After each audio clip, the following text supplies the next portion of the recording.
Good morning. It's Thursday. It's SCRD Day. Welcome to the Thursday, December the 12th meeting of the Committee of the Whole. And I'd like to bring this meeting to order and acknowledge that we are on the territories of the Seychelles and Squamish nations. We have an agenda before us. Do I see any changes to the agenda as presented? Is there a motion to adopt the agenda? Moved. Seconded. All in favor? We have an agenda. Do we have a motion to receive all reports and communications? Moved. Seconded. All in favor? And we have the agenda populated. So the first item up is our favorite government agency, BC Transit, with Transit Operations and Maintenance Facility Planning Report, and our staff as well. Who is going to kick off? Great.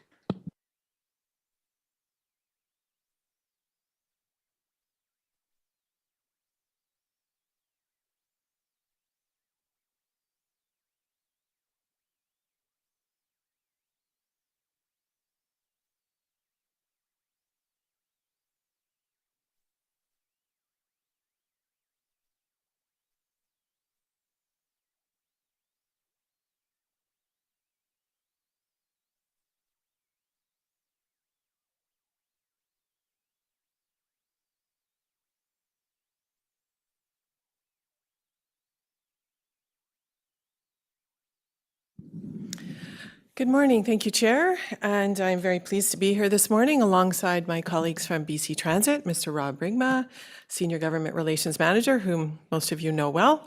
We put him in between us, little rose between the thorns, he says, and Mr. James Wadsworth, who is the Infrastructure Planning Manager from BC Transit. So this morning, we're here to provide you with an update on the Mason Road Yards Lease Renewal and Site Planning Initiative that started back in 2022. The Mason Road Yards, or Yards as I call them, to save myself a tongue twister, houses the operations of water, fleet, transit, and parks. Recognizing the need to plan for the future, the board supported funding to conduct a planning initiative in 2022. We're here this morning to summarize the results of the study, provide recommendations that would advance planning to support the growth of the services at the yards. In this presentation, we'll give a brief overview of the current situation at the yards. We'll go through the results of the expansion study, and we'll talk about the support that BC Transit is able to provide to the planning and recommendations for next steps. So briefly, on the screen before you is the yards. So in 1992, the SCRD entered into a 30-year lease agreement with the province for a just shy of 4-acre industrial package in West Seychelles. And the water and parks services moved into the only existing building on the site, which was the green box on the far right-hand side, right in the middle, called the Quonset. So there was nothing else on the site at the time. It was overtaken by broom and blackberries, and it was cleared for development, but groundworks were never completed. That's probably why we have some ongoing issues with soft places throughout the yard. In the early 90s, the Waterworks building, or the green building right smack dab in the middle of the yards, was constructed. And in 1995, the transit building, the white blob just up on top of it, was constructed with 2 garage bays and a small administration space. It was later expanded in 2006 to lengthen the bays and add an administration for fleet, as well as some mezzanine for storage. We added a concrete apron around the buildings for the buses to drive around, and a gate off of Mason Road, which is the main entrance to the yards to date. So as you can see from the slide, there's lots of sheds and small buildings, equipment laydown space, parking, pretty tight areas from a site circulation perspective. And it just is evidence that the yard was really never planned. It just kind of evolved.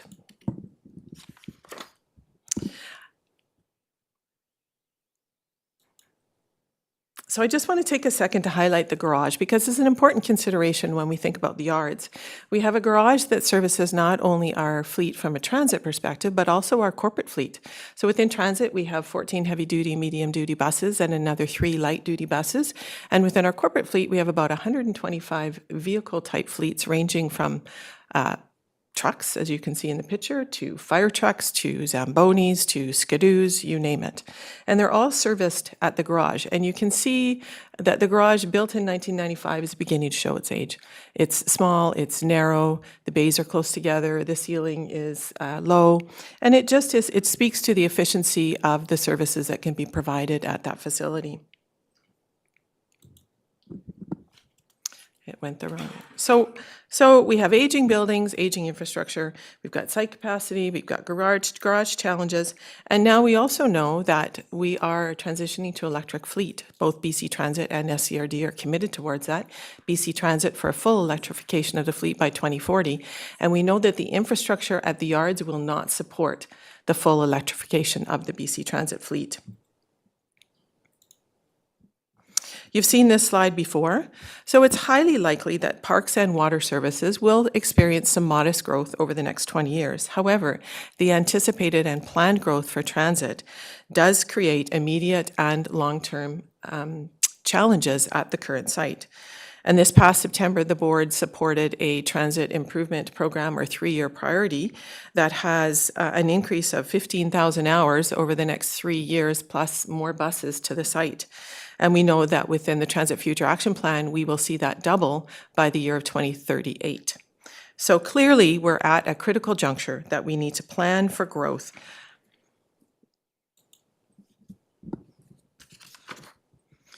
So all of this to further emphasize the importance of the planning that started back in 2022. We did apply for a lease renewal with the province. If you did your math, our 30 years is up.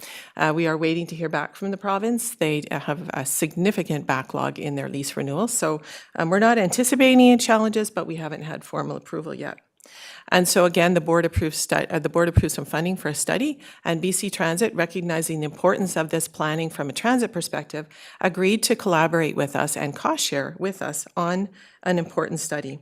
So at this point, I'll let maybe James do some talking to walk us through the study, the Mason Yard expansion study. Thank you, Shelley. Thank you for having us here.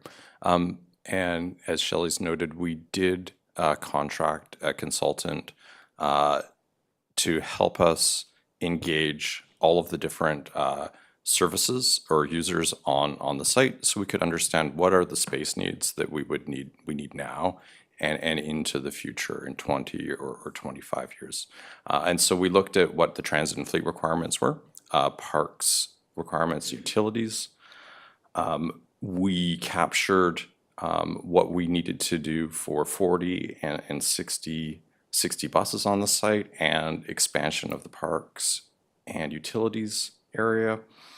And all of these inputs would help us determine like what spaces that we need in the building, what spaces we need in the yard, and what spaces we need in the yard to do some of the business processes.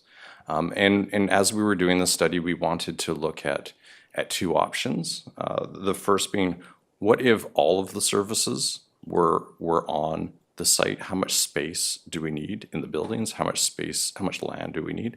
And then we also were looking at, okay, well, what if one of the services, such as utilities, left the site? How much space would we need? But then as we were doing it, we realized that we needed an additional option to look at how, if transit and fleet services moved off the site, how much space would we need to do that, and what would be left on the existing site. So next slide. And so taking all those inputs from everybody, we came up with what we call functional layouts, which are very high level sketches or boxes of what a building and the spaces inside it would need, how much parking that we would need on the site. These diagrams here are a little bit harder to see, but the red area is the existing footprint of the Mason Road yard. And to make some of these options work, we needed actually more space for the site, so a bigger property to make them fit in. And the first largest option is what if all of the services were on the site? How much space would we need? When we're looking at space, it's space for parking, buses, and fleet. It's space for staff to be able to park. It's the bin spaces inside the building. And when you lay out our yard, you have to think about, well, what are all of the business processes that we have in the yard? We have to, for example, fuel and clean all of the vehicles. We have deliveries that are coming to the site. So making sure that there's enough space that the yard is functional and understanding that at a high level. And so the first was everything on the site. The second was what if utilities was off the site, we get smaller. And then we developed the standalone version. Okay, what if we looked at a new site for transit and fleet? Excellent. So when we look at what that space is we need and what those pieces, what a building is, the service island, the bus wash, a laydown area for utilities, we got to some preliminary costs. And so the costs for these different options range from about $45 million to $55 million when we're thinking of a new facility that meets the long-term needs of all of the services that the SCRD provides. When we're thinking about the electrification of the yard, there is an off-site cost where we have to work with BC Hydro to invest in the electrical infrastructure to support charging that many vehicles. There's a cost to that that's approximately $1.5 million. And when we're looking at options 2 and 3, where we're moving one of the function off the site, there's also a land cost for that that's not quite captured yet in what these options are. And there's also some softer costs when you get into the design beyond the construction, support of staff time to do the work, support for design services.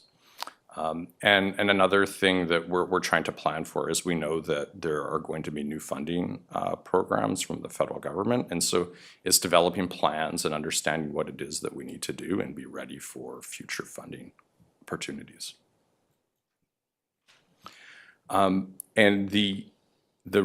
Okay, this is the lease with the province. So this is, again, the existing site, and this is looking beyond the existing site of how much land that we need.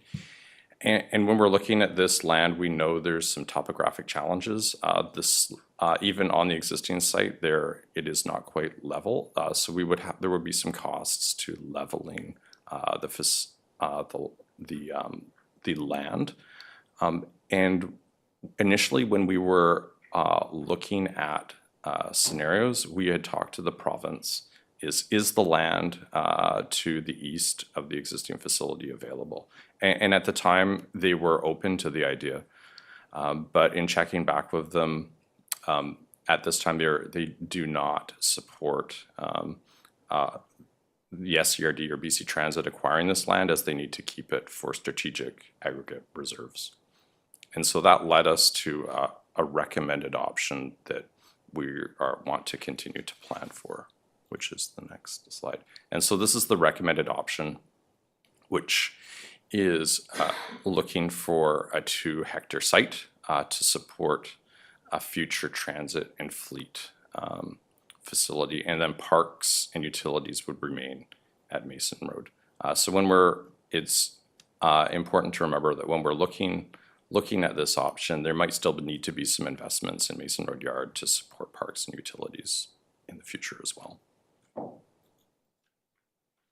And I thought we'd also talk a bit about how do we work with communities to plan facilities. As mentioned, a lot of communities are just like the Sunshine Coast, where they are looking to invest in transit, and we're also looking to transition to battery electric bus. So right now we've built facilities in Abbotsford, Comox, and Squamish, acquired land with these communities to develop projects. And we're also working on some other facility projects in Victoria for Handy Dart, and in Kelowna for a new facility there. So we have when we're doing this, we're working in a collaborative effort with the local government, planning with them, checking in with the boards as we make progress to move forward with a plan for the future of transit. This is a little bit about our process. Usually, a lot of these inputs to advance or invest in transit are coming from transit future plans, just like you have here. And then we go out and in a lot of cases, we're understanding that we are needing to make some form of investment in a facility, whether it's a transit exchange or a new transit operating center. And so just like we've done here, we've looked at the options through a study. And then we work with staff and the board to select options. And that's kind of where we're at. And then as we move forward through the process, we're looking at acquiring land to support a facility. And then we have to get into more planning and design work. So we understand the costs and the schedules and can develop a business case to secure funding. And then we go into tendering and construction. And it's not a short process to make an investment like this. It usually takes 3 to 7 years to properly plan, build, and put a facility into service. And this is just to reiterate where we are here. We have a transit future plan that's identified an investment track that requires a new facility. We've agreed to do a study. We've completed the study. And now we're at the point where we have a good understanding of what the options are. So we're checking in with the board on getting support to continue to move forward, plan facilities, plan a satellite facility in this case, and continue to plan for a long-term option. And then once we move past that if we've secured support, we are starting to look for properties. And in working with the province, one of the things that we're able to do now is we're able to strategically acquire land through BC Transit and hold it at a provincial level with no cost to the local government. So, for example, recently in Chilliwack, we've bought a property that we want to transition into service probably in about 2 or 3 years. We're holding that property at no cost to the local government until we put the project into service and the buses are rolling, and then it's hitting the annual operating budget.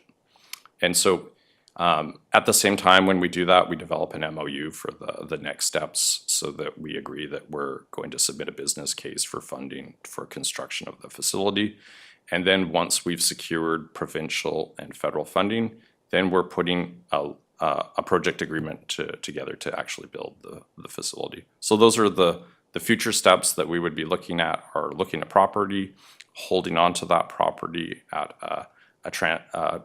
a provincial level, and then planning the next round of design to make a business case to move forward. So this chart is just another way of looking at what's going to happen with the transit services over the next few years. You can see the expansion of the transit fleet. You can see the electrification, that's the green. The green starts to happen, the electrification of the fleet. You can see where we've got capacity challenges at what year we start to hit. We know that we would like to have a new facility in order to meet those growth needs in and around 2032 in operation.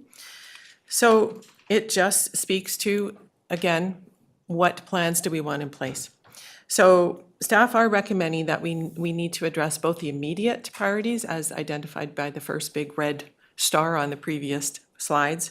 We need a satellite site for parking that would relieve the pressure on the yard site. So we would want to look for land to have a satellite parking for about 5 to 10 buses. And we need to start that planning in 2025 so that we could potentially do leasehold improvements or whatever we need in 2026 so that it can be operational by January of 2027, which is where we would anticipate getting more buses as per the 3-year transit expansion. Obviously, assuming provincial funding's in place, but we need to start planning. Concurrently, as James mentioned earlier, planning for a long-term facility can be a very long process, and so we can't wait. We need to start that planning now. And we would work collaboratively with BC Transit on both these initiatives over 2025 and come back to the board with updates and progress as we move along the path. But we'd want to position ourselves to be able to take advantage of grants that are coming up and build those business cases. So we certainly, we can't wait. We need to keep moving. So there are recommendations presented in the staff report along with more detail. And with that, we are here to answer any questions that the board has. Thank you. Thank you very much for that presentation. And I'm looking to the directors. Are there questions? Director Inkster. Thank you. I guess we all know that with the decisions we make for additional service and additional bus services that don't pollute the environment as much as the ones that we have now, that they're going to need more land for these additional services, as well as to meet our population growth and hopefully more bus use, which we've encouraged. I'm wondering if have you looked at the airport lands? Thank you, and thank you for the question. So I think what we're seeking here is board direction to be able to start doing that exploration. Certainly, staff and BC Transit have done some preliminary reviews, and we've established a set of criteria in terms of the lands that we would be looking for, because there are certain things that we need to make sure that those lands have.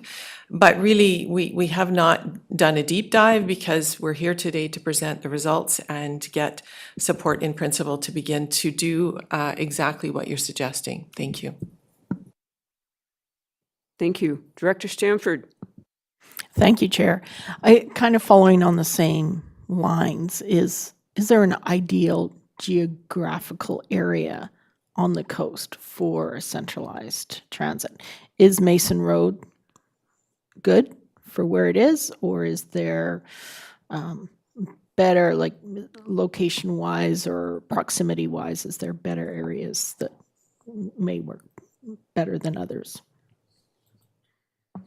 Thank you, Chair. I'll start and then I'll let my more technically gifted friends maybe add to it. But there certainly are things you need to look for. And probably the number one is closest to a route as possible so that you can decrease your deadhead time.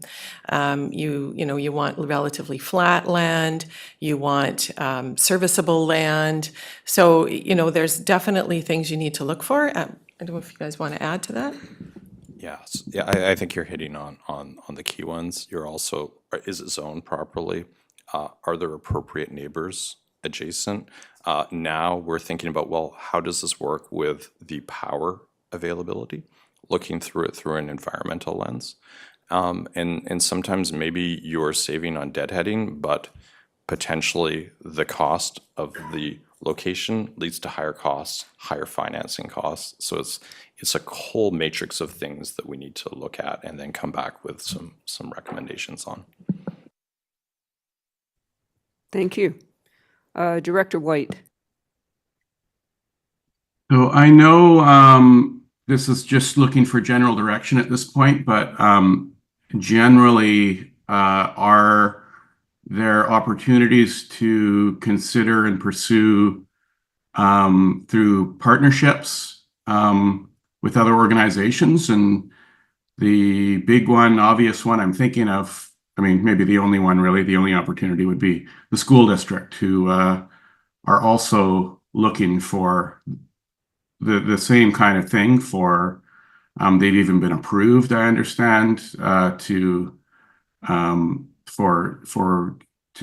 start their own electrified fleet, but they have nowhere to do the charging, and they're looking for somewhere in the Seachild area. And especially when you think of the the electrical supply infrastructure that's needed for such a facility, it seems to make a lot of sense to combine resources. Thank you, and thank you for the question. Certainly, I think there's opportunity to think about partnerships, even partnerships with land availability. So that's all work yet to come that we would be undertaking over the coming years. Thank you. Thank you. Director Bax. Yes, I understand that this planning is something that needs to be done, and the BC Transit and our GM's looking for guidance from the board. I, for one, believe that this is something that we need to support. My question is this something? Is there a financial thing that needs to be included in the 2025 budget line? Yes, indeed, which is the purpose of the motion on page 3. I'm going to next go to Director Toth because he hasn't spoken yet. Thank you, Chair. Just commenting that the budget proposal there is actually for 2026, not 2025. So I don't know that the question is specifically answered in the recommendations here. But that being said, I'm happy to move the recommendations on page 3 to get them on the floor. And I see a seconder. So the recommendations are on the floor. Could we have some clarification? Because I also noticed that further on in the report, it mentioned that we would need an FTE to support the planning process. So when would that come into effect? Thank you, Chair. Appreciate the opportunity to provide clarification. We see 2025 as a planning year supported by existing staff. We have to prioritize that. And then that would provide us a time to get some more clarity and better information, certainly for the satellite service, but also for the long-term planning. But we do anticipate there will be financial implications to this. There'll be leasehold improvements potentially to be made at a satellite site. This is a significant undertaking, and so we do anticipate there needs to be dedicated resources to that. But we'd like to take 2025 to do that planning, and most likely we'll be back in 2026 and potentially thereafter as these financial implications become clear. Thank you. Thank you. Director Inkster. Thanks, Madam Chair. I was going to move them at the end of what I was about to say, or second them. But anyway, this area where we have our meetings, everyone knows it as Wilson Creek, I guess we'll call it. In this particular focus, I see this as a good central area for those considerations. And once again, I know staff will say, just pass the recommendation and we'll start looking. But I just think it's synergies in the Wilson Creek area, the Field Road, Wilson Creek Airport. There's a number of pieces of land in this area that are not developed and or perfect for this. It's flat. It's connected. Although we probably have to upgrade Field Road, that's a little bit of concern. But anyway, it's a good consideration. Thanks. Thank you. I just had a question about satellite parking particularly. We, in a number of our departments, our staff have a lot of windshield time because we're so spread out up and down the coast. It's kind of unavoidable. Have we ever looked at establishing some satellite parking areas for, say, park staff or for Handy Dart? Because I understand that the bus that services Gibson's has to drive to Gibson's and then back to the yard every day, which takes a bunch of time out of the available service hours. So, have you looked at satellite sites? Thank you for the question. So looking for satellite parking for parks was outside of the scope of what we were doing. Looking at satellite parking for transit, there's, again, I really appreciate the expertise and the I guess, manpower that BC Transit can bring to this because they've gone through it before. They've got their list of things that we need to look at for what makes a site more appealing than others, again, balancing with the operational versus the capital investment. So those will all be things that we look at where on the route, et cetera, in the coming year. Thank you. Great. Thank you very much. I see no hands except for what looks like a residual hand. And All right, so in that case, I'm going to call the vote on the motion on the floor. All in favor? Any opposed? That passes. Thank you very much. We look forward to seeing you again. Right, next up is the Langdale Well, a crave analysis. A new acronym for me, because we need more acronyms here at the SCRD. Okay, over to staff when you're ready.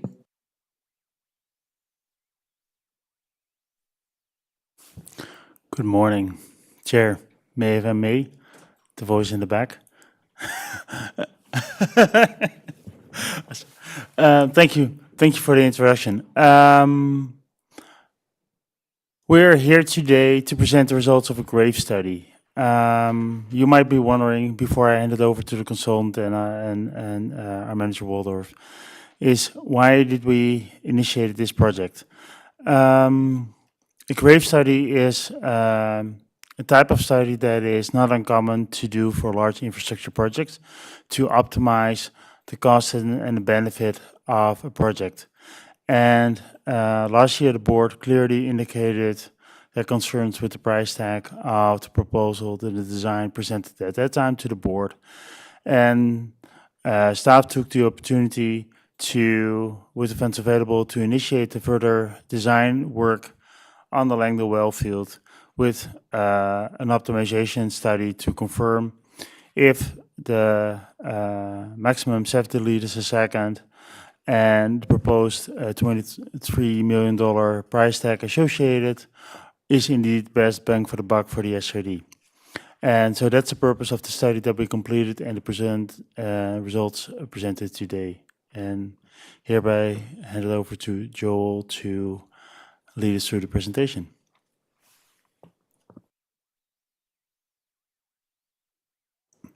There we go. Just give me 1 second. I'll bring the presentation up here.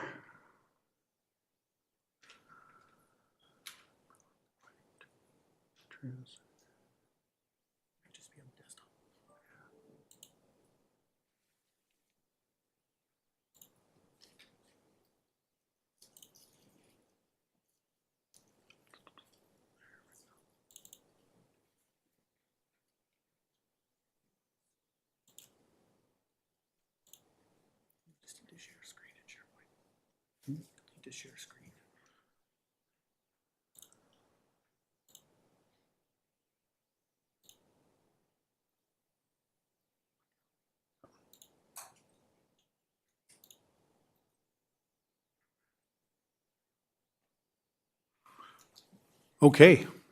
Thank you, everybody. My name is Joel McAllister. I'm with Onsite Engineering, and I'm here to present the results of the Cost Risk Assessment and Value Engineering Study, or CRAVE. I'll refer to it as CRAVE as we go through. That'll be the last time you hear me say those 6 words, I guess.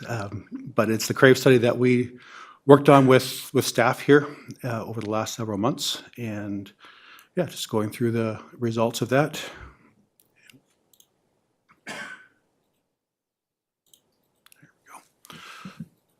So you see here is an outline of our presentation. So we'll be reviewing the purpose of this project, reviewing the CRAVE process itself, reviewing what were called the performance attribute criteria. I'll define those a little bit later on.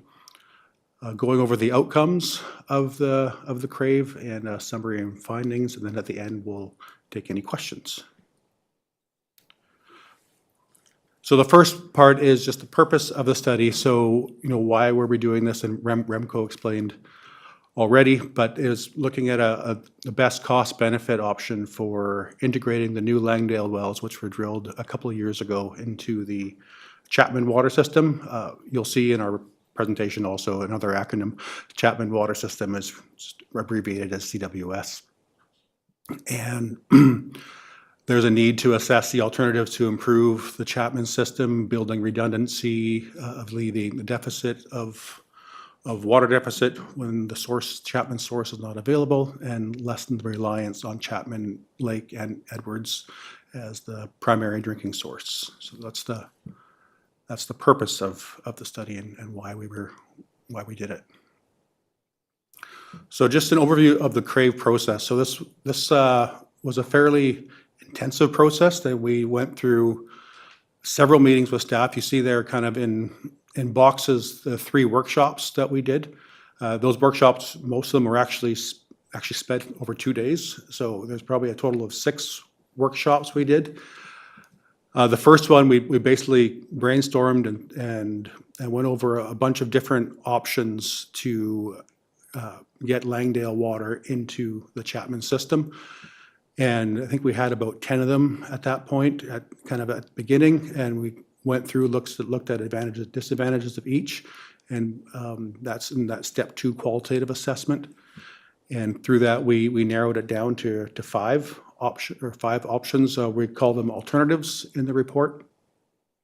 And once we had those 5, our staff went aside and started working on costing of those 5 options, and then we also, with the staff here, we went over, we developed what are called performance attribute criteria. So we looked at, we brainstormed again I think it was another 17 possible options or attributes we could look at to assess each alternative. So things like operation and maintenance, impact on the environment, archaeological impacts, and so on and so forth. Not cost. Cost came around later, but those we'll go over all the 10 attributes that we did wind up assessing. But we started off with 17, and then met with staff and went through and reduced those down to 10. And as part of that, we also assigned a weighting to each of those criteria, and those weightings were used with this in the scoring as well. So we looked at each criteria, we looked at each alternative, and we gave each alternative a score from 1 to 10 for each performance attribute criteria. And probably going into a little bit too much detail on this slide, we'll get into that a little bit more. But once all that was done, we brought in costs and we came up with a value assessment and recommendation. So just to take a step back and kind of look at the overall project. So you can see in the top right corner of the screen there, that's the Langdale wells, 2 that were drilled a couple of years ago. We looked at 3 different alignments for the most part for the raw water transmission line. 1 along the Sunshine Coast Highway, 1 along North Road, Chamberlain to Reed, and then a 3rd along Marine Drive to the Church Road wells, and then along Reed to the Reed Road reservoirs. And you also see there, kind of in the middle left of the screen, there's the potential treatment plant site. So one of the alternatives we did review was treatment.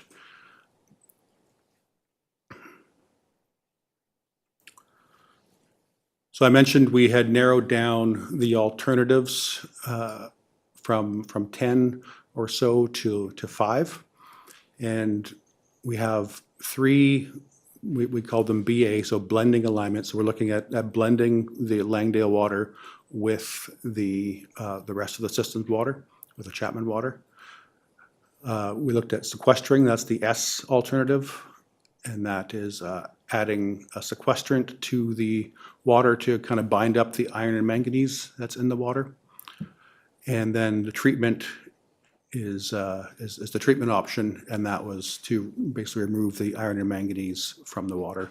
I'm actually just going to back up a second and just mention that the Langdale water, and I'm sure everybody's aware, but it was a little bit high in iron and manganese, so it didn't meet the Canadian Drinking Water Guidelines for aesthetic objectives.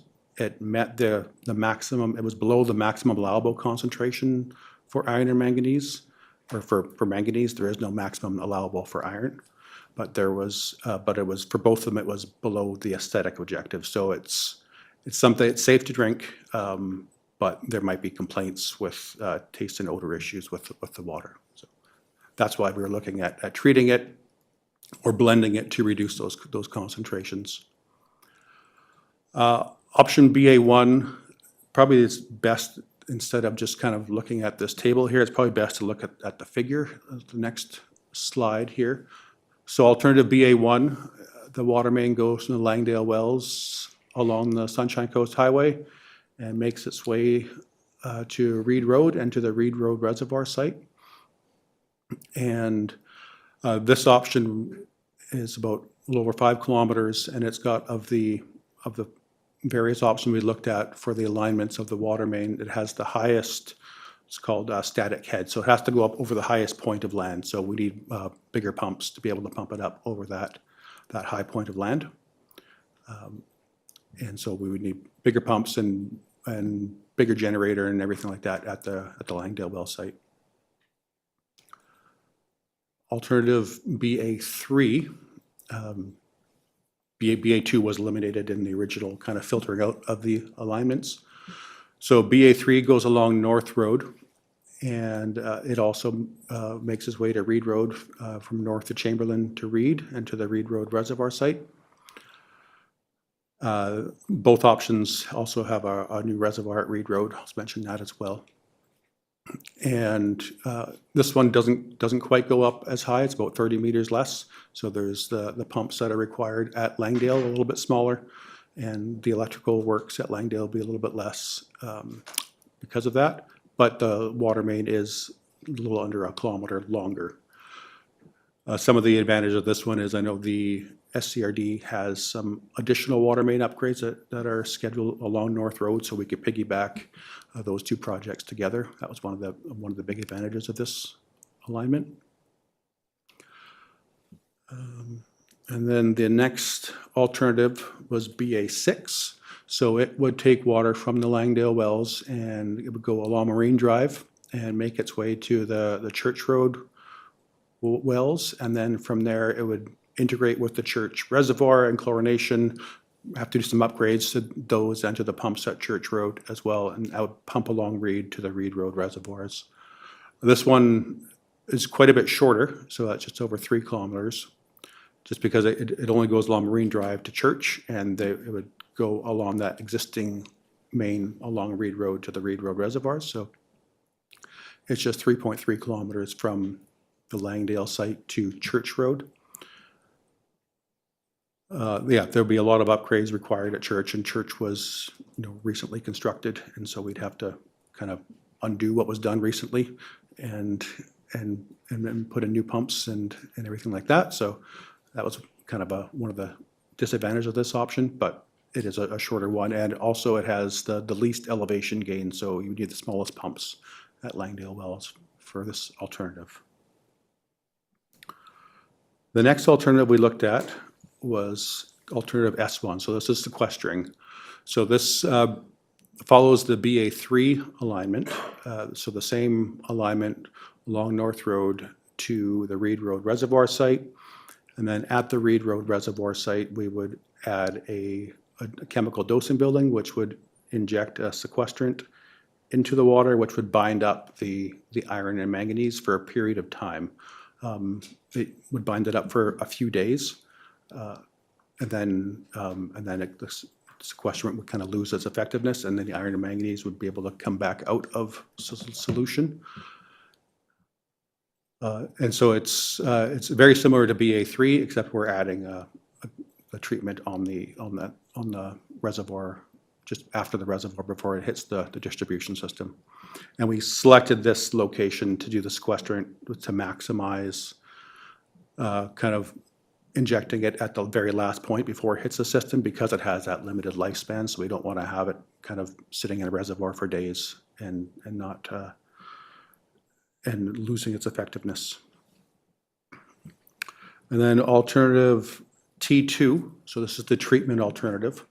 So this would include a water main, again, along North Road to the treatment site, kind of at where the Sunshine Coast Highway takes that left-hand turn as you come off the ferry and up the hill.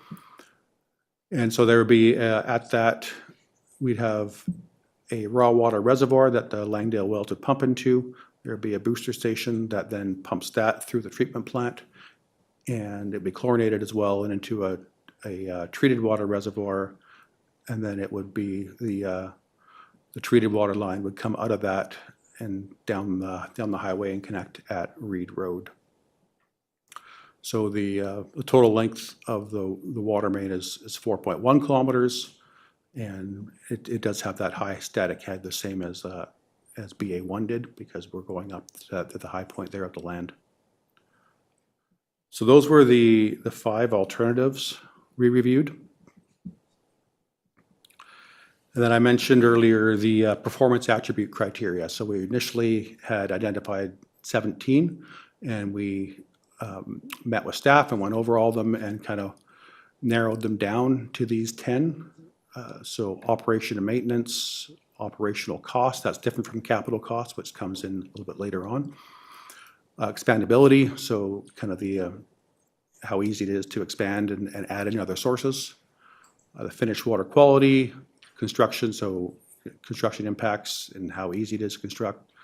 Archaeology, risks of cultural sites, kind of on a high level.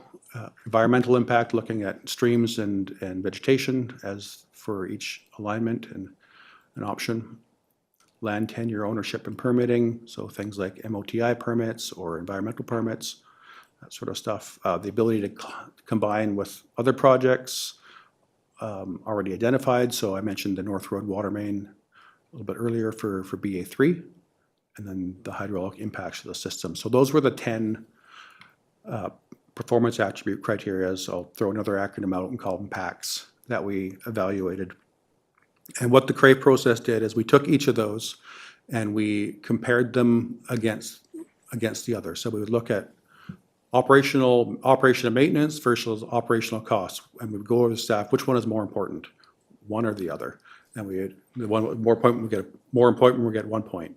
And we would compare each one to another one. So operational cost against archaeology or hydraulics impacts. And so that allowed us, on this next slide here, to score everything. So once we had compared them against each other, we have these weighting points here. So operation and maintenance was the highest, followed very closely by operational cost, and then kind of on down through the system. And we converted those to a percentage, and that was applied to each of the scoring that we gave a little bit later on in the process. So this was an interesting way of actually quantifying kind of what we're evaluating each alternative by. So instead of just saying operations 20%, we actually had a way to quantify and justify why that number was what it was.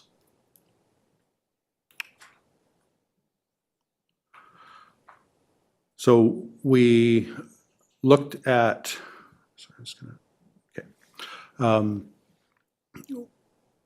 So then we went and scored each of those alternatives, with each of these performance, the attribute criteria, so the PACs. So we looked at, so for example, BA1, we would look at it score, we would give it a score of 1 to 10 of how it was on operation maintenance and operational costs. So each of these was put into a spreadsheet and scored.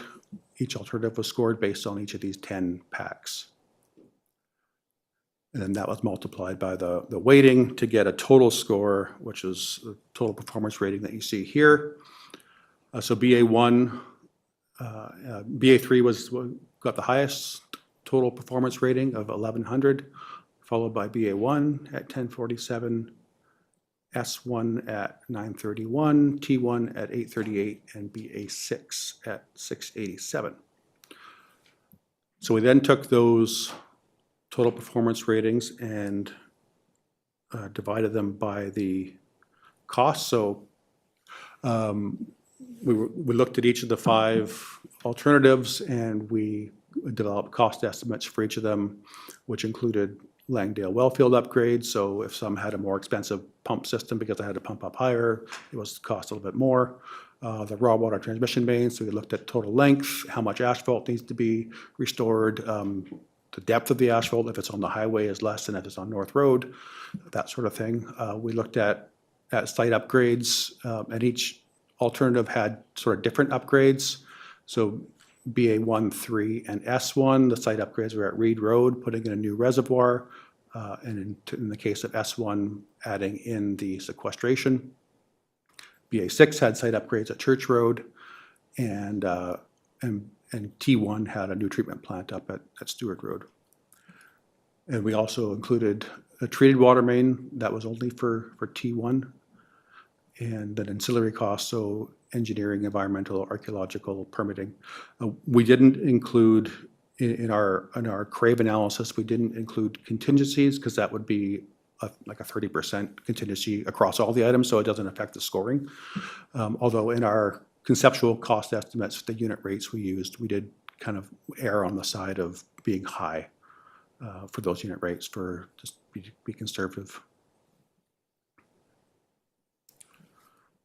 So the capital cost estimates came back, as you can see on the screen here. So BA1 was at 14.4 million, BA3 at 13.1, BA6 was the lowest at 12.2, S1 at 13.8, and T1 at 18.3.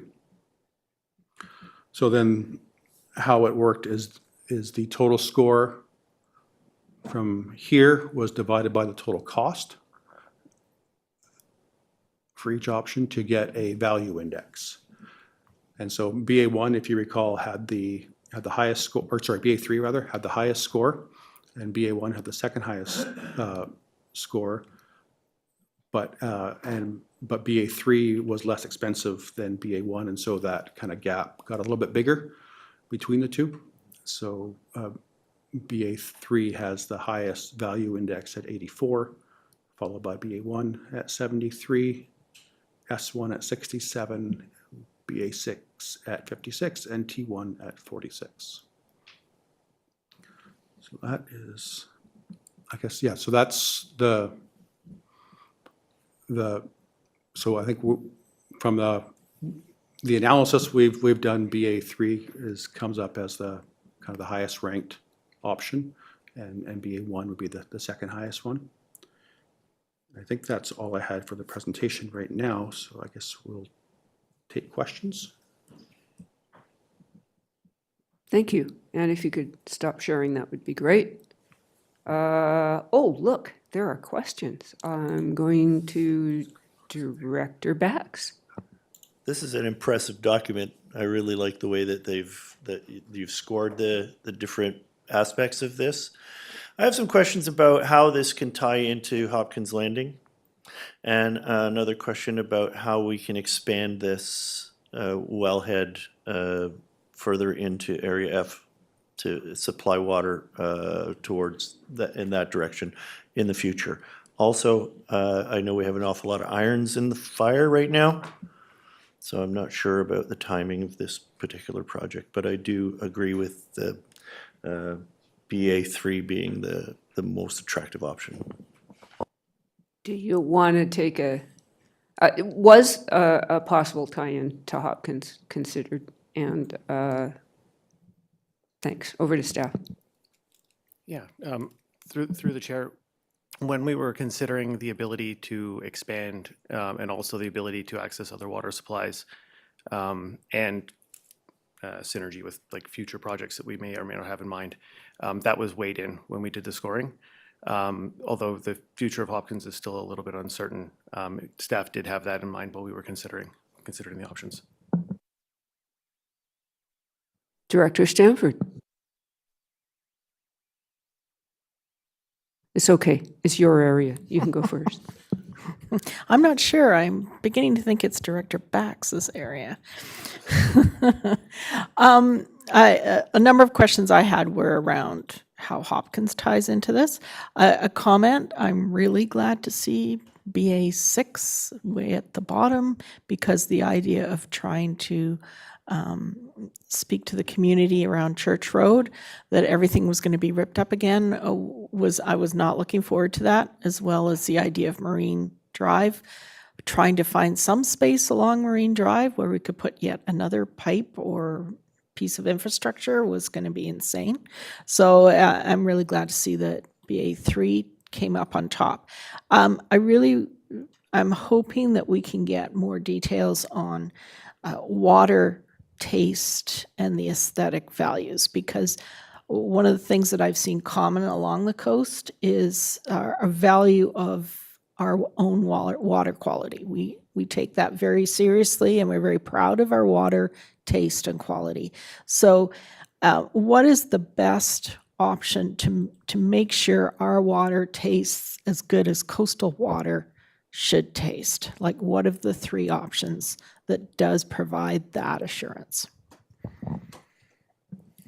So, sorry, through the chair, with regards to the aesthetic objectives, all of the options that are proposed that get the water to Reed Road, like the first three, we worked with Carollo, and we don't have the finalized report ready yet, but we were anticipating being able to blend the water to get those aesthetic objectives inside the acceptable, which is in line with the rest of the quality of water that we see on the Sunshine Coast. Without the sequestering option, we may not be able to access 100% of the 70 liters a second that's available from Langdale, but we'd certainly be able to make use of the vast majority of it. And then in a situation where we require 100% of the available output, we might venture into that or slightly over that aesthetic objective limit again. But ideally, in normal operating conditions, we would never exceed it. A follow-up for clarification. So in English, we would have our wonderful coastal water as most of the time, 90% of the time, except when those points where we're in a serious situation where we may have to go do lesser tasting water, and that would be occasional.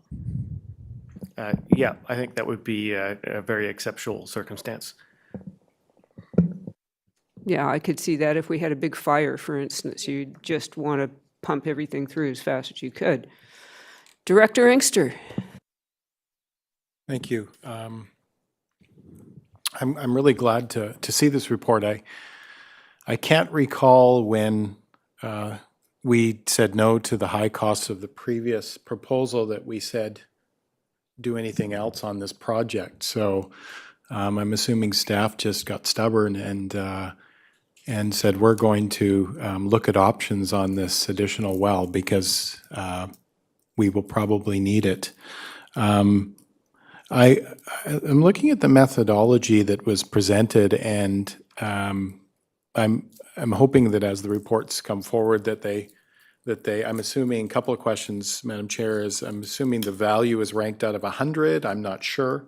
And I would hope that if we have the priorities on this, that the first choice goes with the values and a little bit of an explanation at the very top of the list. Because then it's like gold, silver, and bronze for me, right? Who's number one? So just to reiterate, in a sense, Madam Chair, I thank staff for doing this, because I did not want to ever drop the Langdale Well project, and I think staff maybe picked that up from us, that we're always looking for water. And this is part of our plan. I guess the board knows that so many places other than us have millions and billion-dollar desalinization plants. We're always looking at fresh water, but that's what they're doing. I guess we look at more of the natural fresh water and that we're utilizing, so we're spending that kind of money on it. But I just hope that the methodology is really clear going forward, because I'm glad to see this, and it will make it easy for us to make decisions to bring that project into fruition rather than planning. Thanks. Thank you. Nothing will make it easy for us to make decisions. Maybe easier. Director Gabius. Thank you, Chair. And yes, of course, very happy with this report. Really I love saving money. And I have a question about some of the disadvantages of BA3, which is mostly I'm worried about the traffic disruptions, and I'm wondering if there's any kind of ETA, like how long would those disruptions last? And what would be the impact? Is there any idea of how much it would impact the residents of the coast traffic-wise?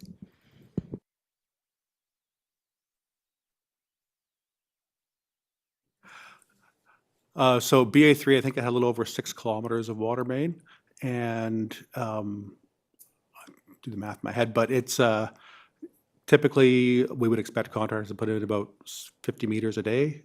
So that's 120 days, I guess. So is that, am I doing that correctly? Yeah, so it's in the order of months, I guess, and then it's constantly moving along. So it's in front of it, individual driveways for a day, something like that, and then, but it would be single lane alternating traffic during construction. Thank you so much for that answer. And is there, just because we're so busy in the summer, I'm assuming there would be some considerations for timing to reduce the impact? Yeah, definitely. And I'm going to ask another question, which is, have you had any conversation with the Ministry of Transportation at all in terms of maybe dovetailing some of this work with any upgrades that they might have planned? Yes, so we've been in contact with the manager from the Ministry of Transportation and Infrastructure, and the coordination and permitting concerns with all of the varying routes were measured and considered as part of the planning process. So yes, specifically, we've talked with them about any combined road work that can be done for all of the available options when we were considering. Great, because that road could use some work, like almost all of our roads. Director Stanford. Yes, just to follow up with Director Gabius, of the various routes that were presented, this route is actually the least disruptive. I mean, I'm sure the residential neighborhood would say no, but comparatively, this is not as big a trunk as the other routes, so it would be less disruptive. Thank you. Director Inkster, are you back or are you residual? I'm back. Oh, great. Yeah. So the question I would ask is that I see all the plans that are in place and the piping plans are in place tend to go along our roadways, which means that I think the one that's in favor does a zigzag. And I think that's what Dr. Stanford was referring to, that neighborhood being a little bit disruptive to them. It's interesting, and I don't know if it would complicate things, but I'm surprised that we have no right-of-ways in any of those areas that would allow us to move a pipe up through, or any series of rights-of-ways that will allow us to move a water pipe up through from Langdale Well. I mean, the hopeful piece would be straight to the next fixture. But I guess staff's looked at that. I'm looking at the map. I'm just surprised there's no utility rights of ways that would allow us to put a pipe up. Thanks. Staff. Yeah, we did investigate some potential right-of-ways. There is one undeveloped road, but unfortunately it dead ends at a section of private property where the right-of-way wasn't extended through to join up to Stewart, if I'm not mistaken. So this is pretty much as efficient a route as we could manage with the existing right-of-ways and not having to deal with separate negotiations for rights-of-ways on private properties. Director Bax. Yeah, and I know that road has a switchback. That's a pretty steep piece of land, and that switchback needs to be there. I was wondering what staff feels their capacity is for a project like this. Knowing some of the things that are in the works, where would this land on I wouldn't imagine it would be anywhere in 2025. I was wondering if staff has an idea where it would land in 2025, 2026, 2027. What's the timeline on this? I see GM Rosenboom. Thank you, Chair. There is a budget proposal currently presented at round one that was still for the preliminary former design, and that included additional FTE to implement a project of this scale. And recommendation, one of the staff recommendations is to update budget proposal for the implementation of this project, and that would also include additional staff resources that are required in upcoming years to make this happen. Thank you. Okay, I'm going to follow up on that. At what point are we shovel-ready in terms of grant applications? Are we good now? Do we have enough information to apply for infrastructure grants, or do we need to do more preliminary work before we're ready? Thank you for the question. I think if there will be grants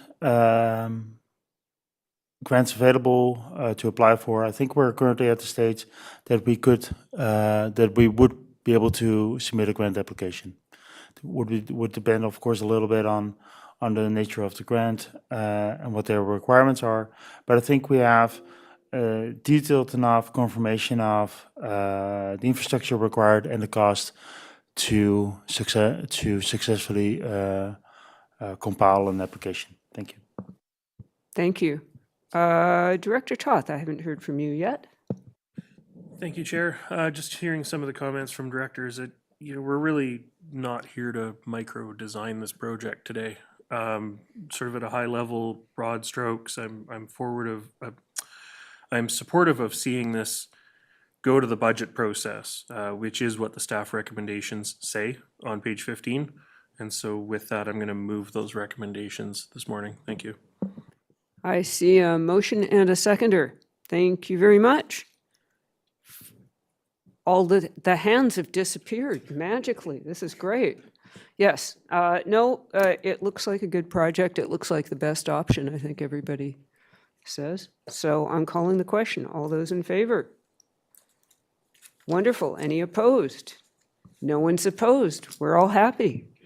I do have a CFO question, which is, are we going to see maybe around round two, a sort of a map of potential capital projects that are coming at us, like this one, like the Mason Road yards, like there's a lot of projects circling that are a lot of money, and it would be nice to see like a spreadsheet of what they are, how much they are, and what the timeline is for these. Thank you, Chair. So that is part of the long-range financial planning that I think is taking shape in multiple divisions, and we're midway through process, so we don't have it collated in a regional fashion. We focus typically our plans on existing service levels, not on things like the Comprehensive Regional Water Plan that actually itemized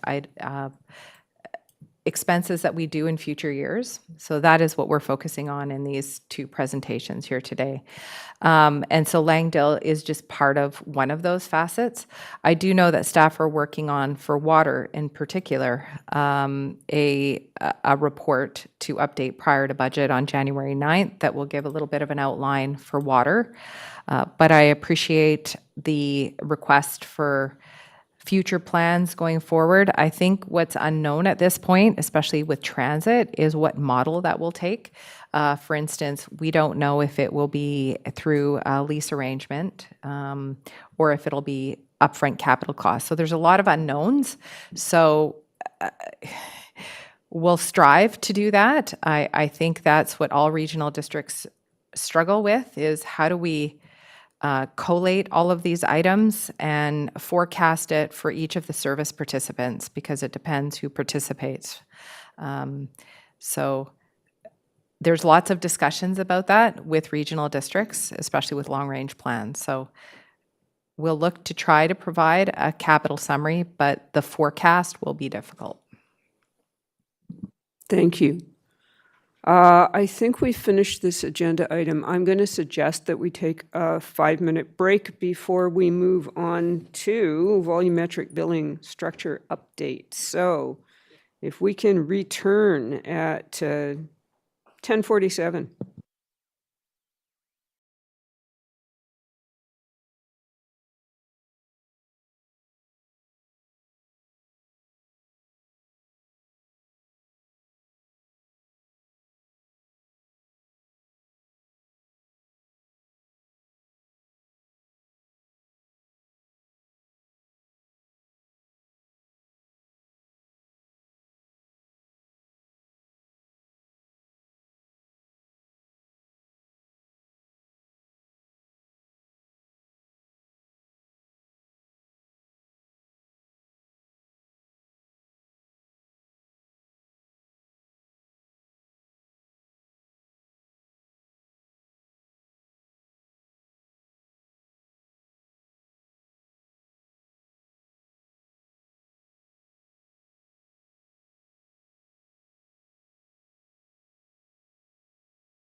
Welcome back to the Committee of the Whole meeting for Thursday, December the 12th. And the fun continues with a really hot topic, which is volumetric billing. Over to staff. Thank you through the chair. I've prepared a short presentation to help introduce this report. I'm just going to share my screen here.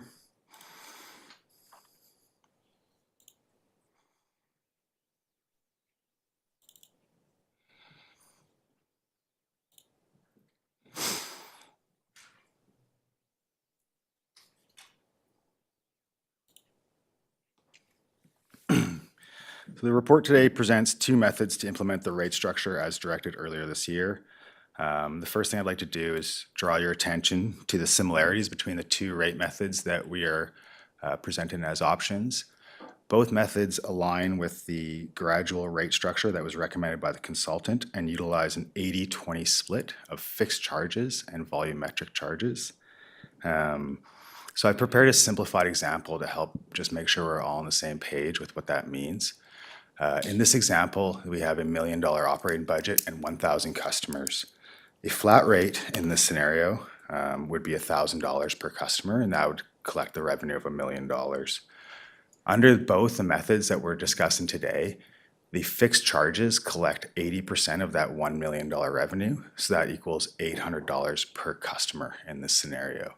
The volumetric charge needs to recover the remaining $200,000, and that would be variable and unique depending on the user's consumption behavior.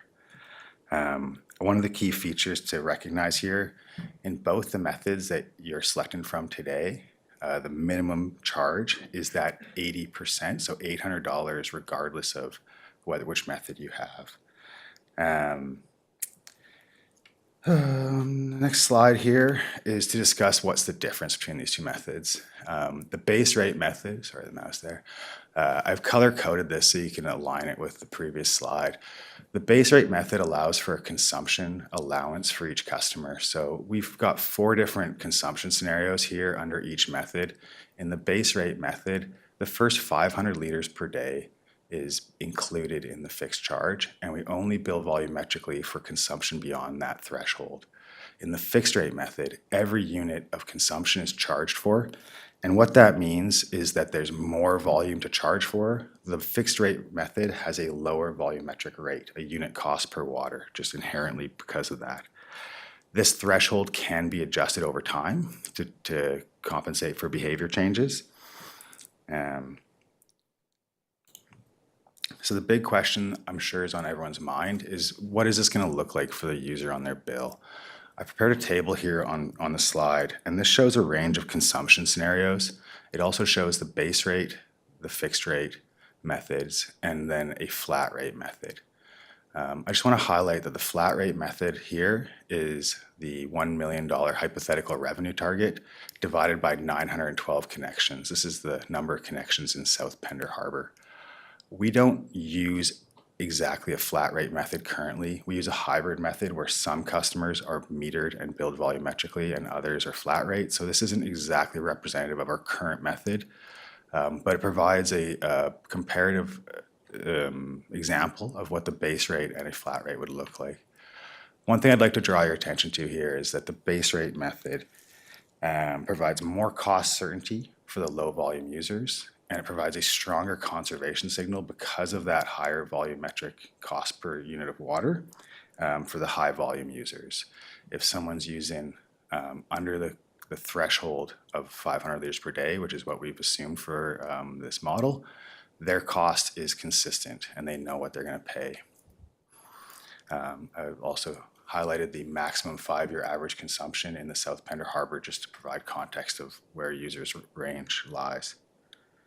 So now that we know the impact financially on customers, I just want to provide some insight into the distribution of consumption across. Again, we're using the South Pender Harbor data for this example, but most of our services reflect this general trend. What we see here on this slide is that more than 50% of the customers are underneath that 500 liter per day threshold.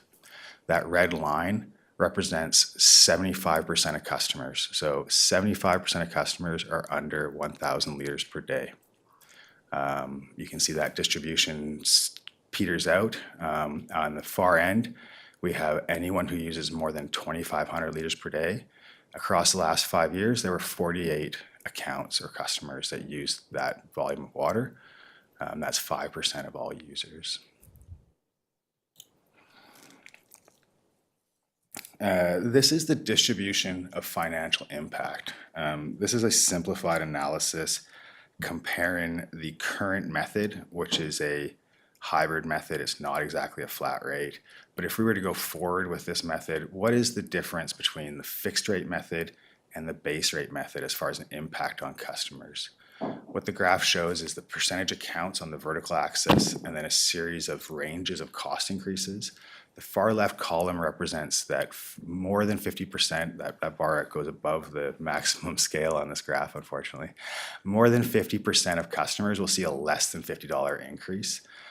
If we were using a flat rate method, they would see like a reduction, but we don't use a flat rate method, we use a hybrid method. The flat rate currently is subsidized by metered users.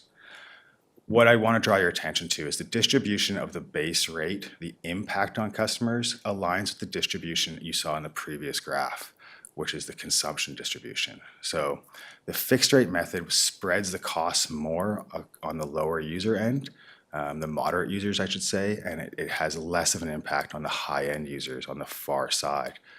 And that is one of the reasons that we're recommending the base rate model. It's more reflective of our consumption distribution. Finally, I just wanted to share the table that is in the report and illustrate how it is a qualitative comparison we can use. I've ranked each of the options, red, yellow, or green, best to worst. And this shows that the base rate has the most best and the least negative ratings. So it ranks the highest in this qualitative analysis. Both of the areas where the base rate is not the best option are areas where we can mitigate those concerns. So each of these items are principles that we were using to decide how to move forward. We knew that revenue sufficiency, conservation signals, cost certainty were important values that we wanted to promote. The concern with revenue sufficiency for the base rate method can be mitigated by just predicting higher conservation behavior, and the cost certainty also can be mitigated. So I hope this presentation has provided a little bit extra clarity on the report in front of you today, and staff are here to answer any questions if you have them. Thank you very much. It is quite complicated. Thank you. I'm just going to start off with a question that I have. So are we looking at a single volumetric rate regardless of the type of user? Like right now, we have some commercial properties that are being charged volumetrically. So is the intent to have a single volumetric rate across the board? The analysis has considered no customer classifications, but we are exploring opportunities to implement customer classifications using the BC assessment classification system. Currently, the metered accounts are not all commercial. It's an ad hoc assignment of that status. Yes, and we don't have a foolproof method of knowing who's commercial and who isn't. Director Inkster. Thank you, Chair. Based on the information presented to us in this report, I would ask through you to Mr. Doyle,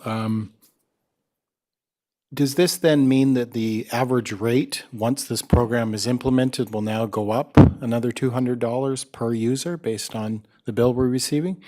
And if so, I can tell you that many members of the public are going to say, unless there's an adjustment later, see, I told you volumetric billing was going to lead to higher water bills for all of us.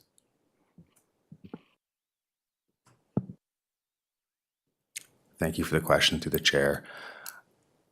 The analysis was conducted based on a revenue target that was assumed to be $1 million per year for the South. Like we used some assumed revenue targets for our analysis, so the figures here aren't exactly reflective of the actuals.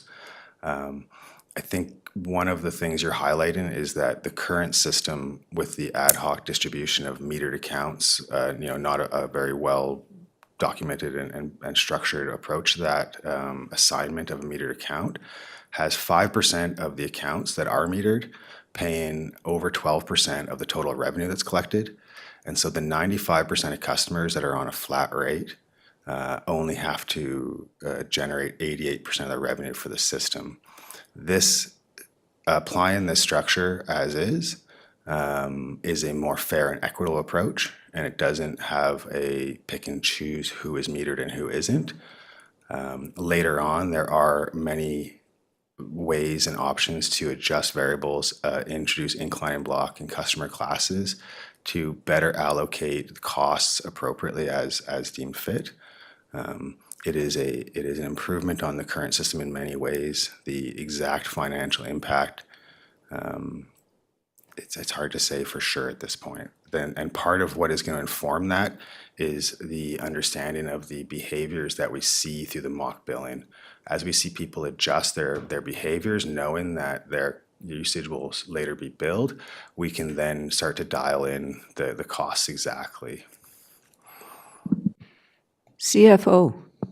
Yes, thank you, Chair. So I want to ensure that one of the challenges what we'll face through the communication process will be that in tandem, we have a lot of infrastructure requirements and operational requirements for the services. And so we want to make sure that people understand that costs in general are just escalating and we still have to recover that revenue. And so if there is an assumption that volumetric billing will see a decline for people, I think what we're trying to show you is that we have to generate a certain amount of revenues, especially in these small services that don't have a lot of economies of scale or variation, that we still will have to recover a certain amount from each user. And we have to ensure that that's communicated and that there's not a misconception that volumetric billing will generate a lower cost because we still have the same costs. It's just how those are apportioned. So whether or not they're apportioned through rate classes, those are still to be determined. But we felt this recommendation met the requirement that the board was signaling to us last time we presented, which is to have a more aggressive rate for those users that use more water in order to, in effect, generate that conservation target that we wanted to while trying to imply some equity lenses to it as well. So those are still things we need to work through, hence the mock year ahead of us, which we need to work through those processes. Thank you. Director Lee. Oh. Thank you, Chair. I just was trying to get this straight in my mind. We're no longer going to have frontage fees and user fees. We're just going to have a single, you use it, you pay for it. And if that's the case, how do we put the reserves away for future capital? Yeah, thank you for the question through the chair. Sorry for the confusion. We're only discussing user fees. Frontage fees are separate from this conversation, so they remain as is currently. This would take the user fee component and establish a variable portion for all users of that. And if I could just quickly add on to the last question that was asked about how the rates will impact. The ratio of fixed charge to variable charge can be adjusted over time. So if we bring that down from 80% to 50%, the lowest bill in that first example would be $500 instead of $800. Because we're taking a gradual approach and that ratio is fairly high at first, every user has a high base fee, but as we start to understand behavior and we're comfortable with revenue sufficiency, it is possible to adjust that and put more weight in towards volumetric usage. And that's one of the recommendations from the consultant. Thank you. Director Toth. Thank you, Chair. My question was directly related to what Manager Doyle just proactively answered there. So I do appreciate the extra comments about adjustments over time and opportunities, because right now when we look at a 500 liter per household floor, there's really no incentive to conserve past 500 liters a day per household, which my consumption for a family of 4 in our household is probably around that 500 liters per day for the whole household of 4. So there's not, for, a single person living alone or an elderly couple, things like that, there's really not a lot of incentive. I recognize we have to start somewhere. I'm appreciative of Pender Harbor being the guinea pigs on this one. I'm hoping we can learn from their trials and tribulations. Thanks. Director Inkster.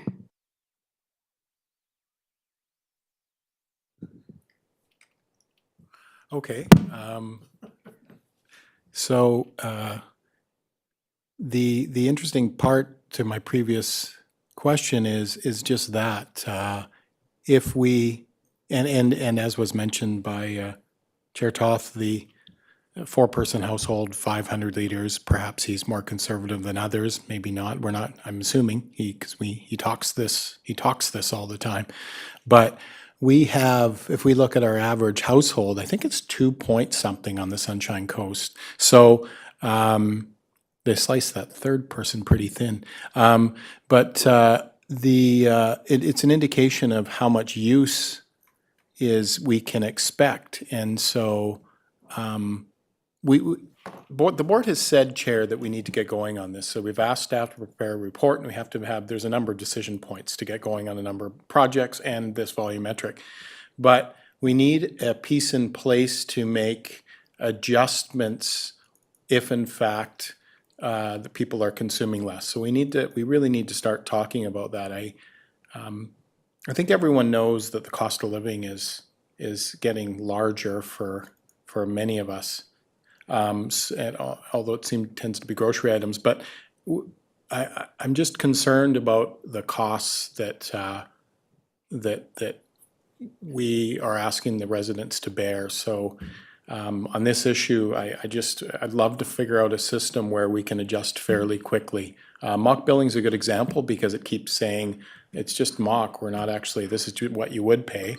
But eventually we're going to have to start actually being serious about it and charging people. So I think this is for future boards, it sounds like, but I think we need to really be serious about how we can adjust to make the provision of some services more affordable and more representative of the actual cost of providing that service. Thanks.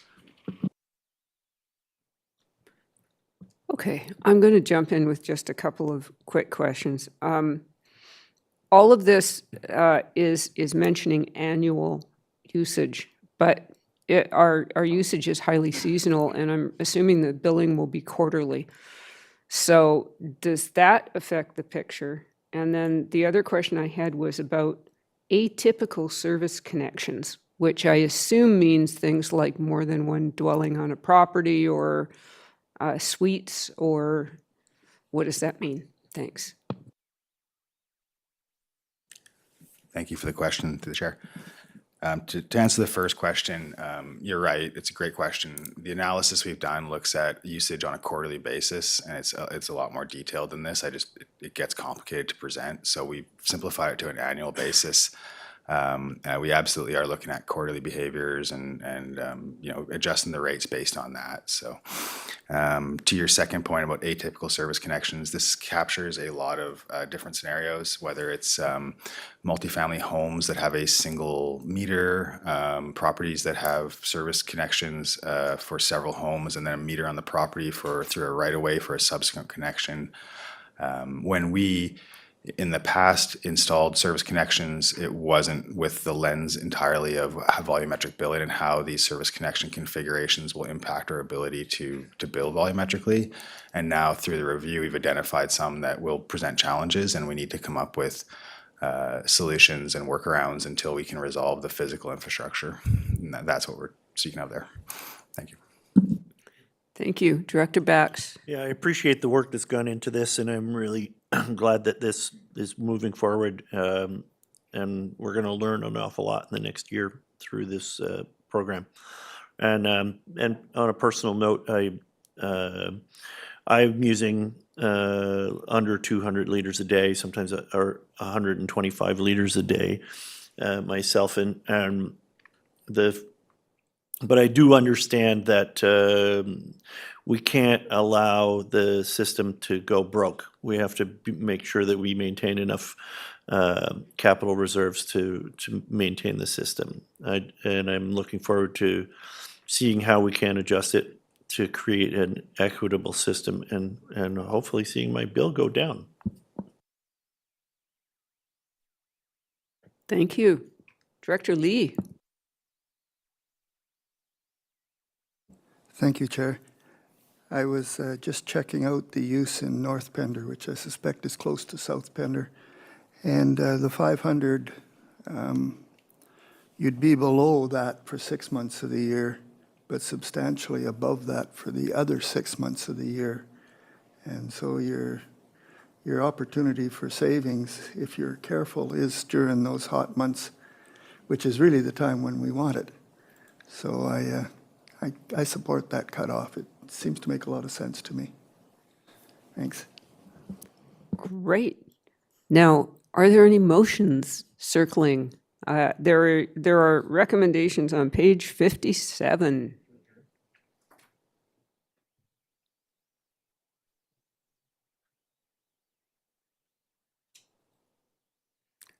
Oh, look, Director Stanford to the rescue.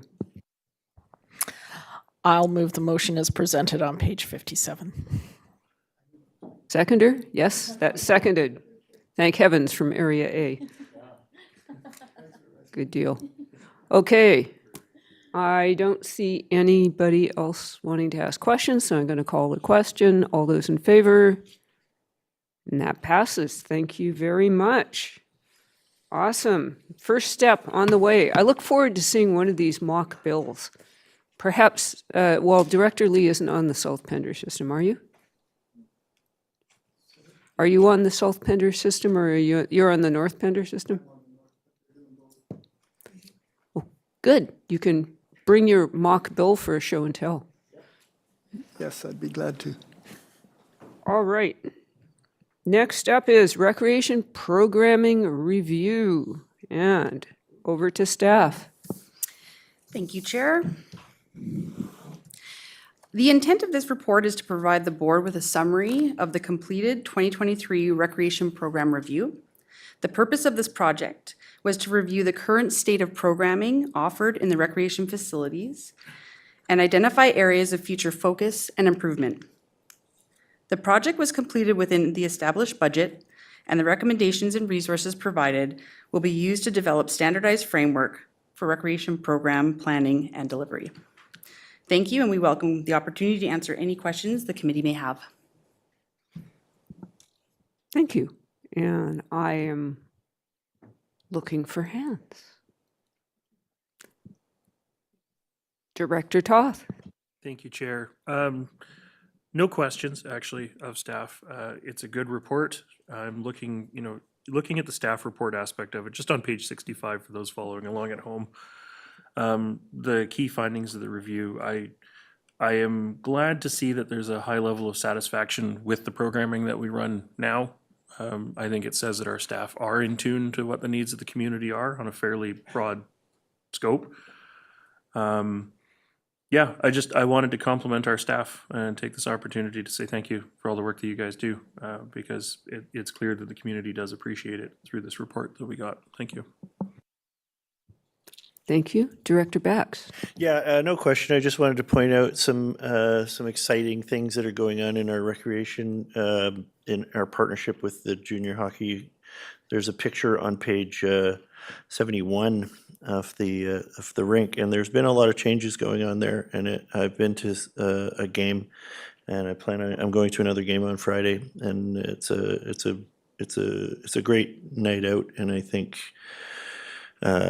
we should encourage the support of this addition to our recreation facility. Thank you. Director Stanford. Well, I had a bunch of questions, but I'm just going to pick and choose a little bit. It's nice to see that the answer to all our problems is more pickleball and more dog parks. That's the answer. But a great report, so much information. I'm hoping that it is useful moving forward. Interesting to note that neither teenagers or seniors want to be programmed specifically to. They don't want to be identified as such, and how you manage that is going to be quite challenging. The questions I do have is when trying to get feedback about the recreation service, the examples that were given for who you reached out to are traditional users of the recreation service. Was there any methodology to reach out to people that wouldn't ordinarily be part of your service? That's one question. Thank you for the question through the chair. We, at the time of the survey, we did reach out to our partner organizations that we have relationships with who deal with people that may not come to the rec centers. And we also did promote it through the Coast Reporter and some other more public methods. It is hard to not capture, it's hard to capture those people. So that is always the challenge. Thank you. And a follow-up on page 86, there's a little point here. It says an opportunity exists to generate net positive revenue that can offset high-value programming. Can we get examples of that, the ideas of how that would work?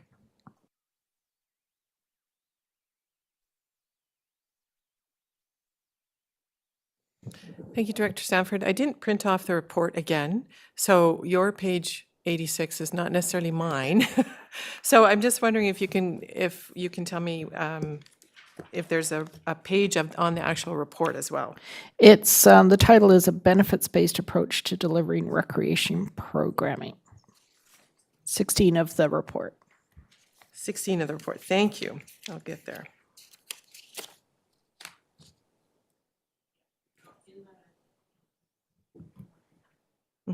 Thank you for that. So I think what this is referring to when we talk about the benefits of recreation is that there are programs that we will want to run for a various number of reasons. One could be that we are the only facility in town, so a swim lesson.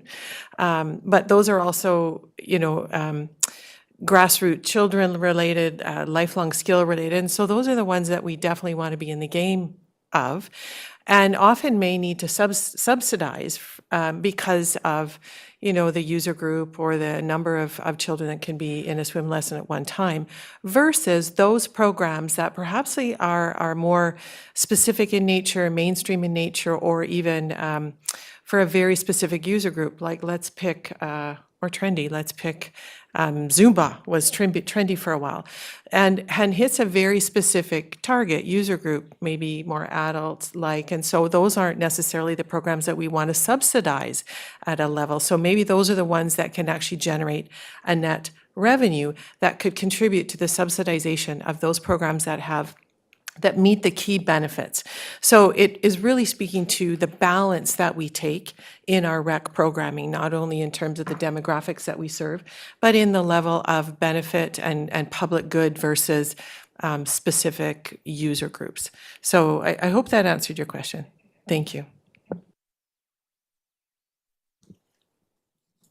Thank you. Director Inkster. Thank you, Chair. This is a helpful survey. I was looking at the youth participation, and just to be corrected, it was a small number from what I saw, which is disappointing. It's always that question, how do we connect with our youth? So, let's be honest, the reason we built the pool, luckily in Sechelt, seniors wanted to use it, but a lot of reason we built the big pool, it was because for children and youth, that was, get them off the streets was one of the original things. So it's a little disappointing that they didn't contribute more. It speaks to the theory we don't know what we don't know. So I don't know how we get around that, because I was just at 8 rinks in Burnaby where they'd converted 2 ice surfaces to dry land and turf. And interestingly enough, because they'd identified an additional use. We can't do that here. We don't have those great choices. But one thing I would ask about, and I'll always ask about, and I think that Shelley has to sometimes hears from me about this, is more hours in some of our facilities. Later, a particular night where we can have late hours. I don't know if there's a need for it, but we don't know what we don't know, and it's just part of that. it's part of that review that may come, but it's also part of the service provision that we have as to how we can have later hours in some cases for some. So we all know that the pool and seashell, I'm not sure about Gibson's, I'm thinking it's similar, closes early on the weekends as an example. We also have a lifeguard issue, but it's just that thinking that to have more people moving around in our downtowns too is using our rec facilities that are present. So just a question, Madam Chair, thanks. Staff? Thank you, Chair. I just appreciate the opportunity to comment.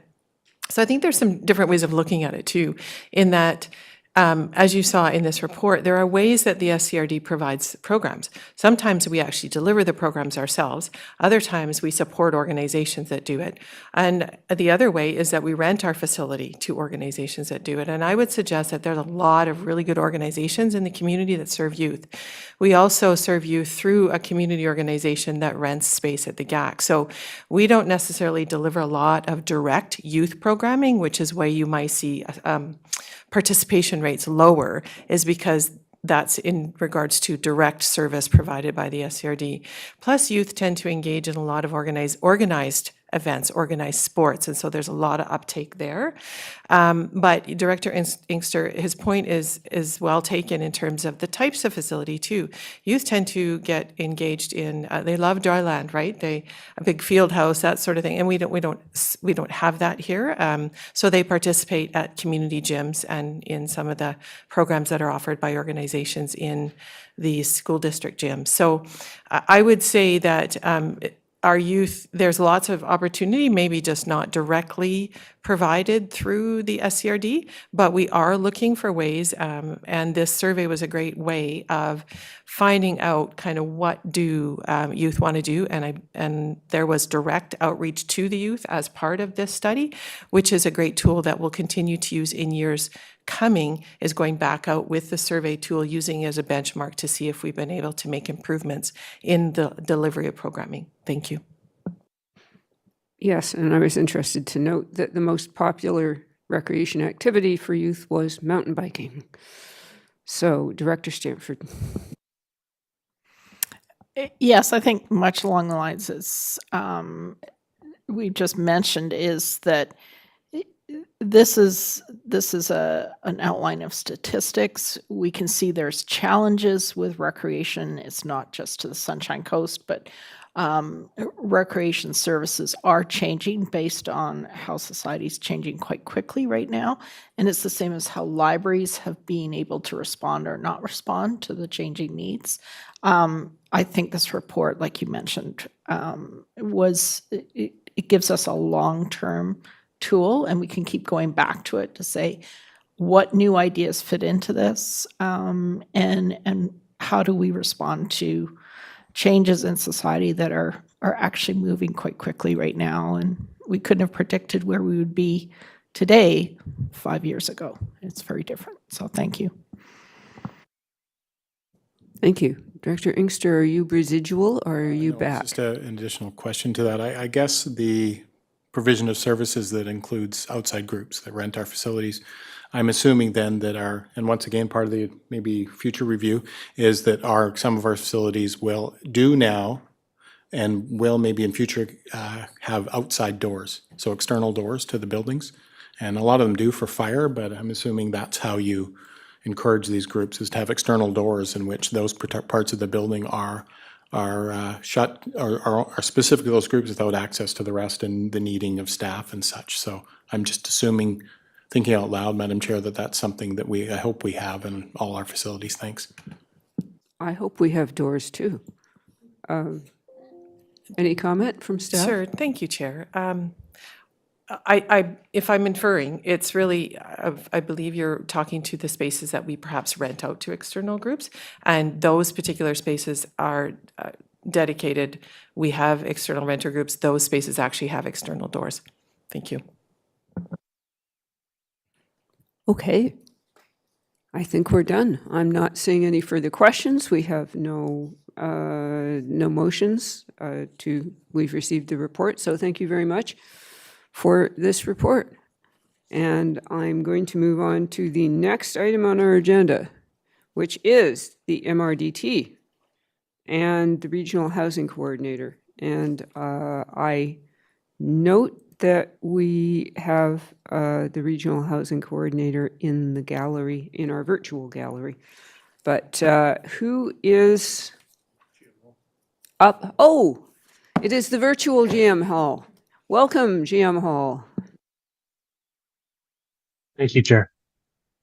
As an introduction, so as part of the funding agreement between the province, Sunshine Coast Tourism, and SCRD, the regional district receives a share of funds collected annually through the Provincial Municipal Regional Destination Tax, or MRDT, to support affordable housing initiatives.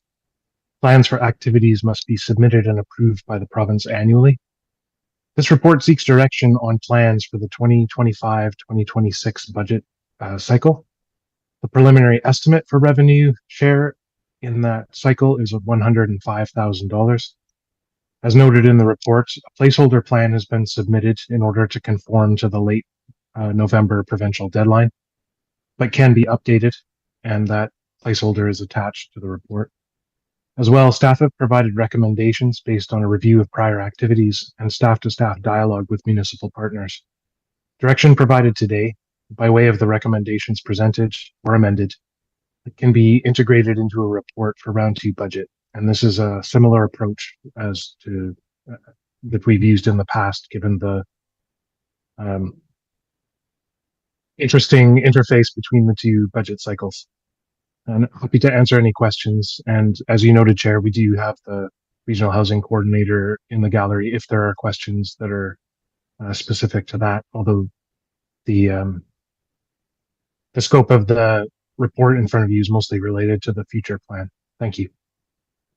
Thank you. All right. I believe Director White.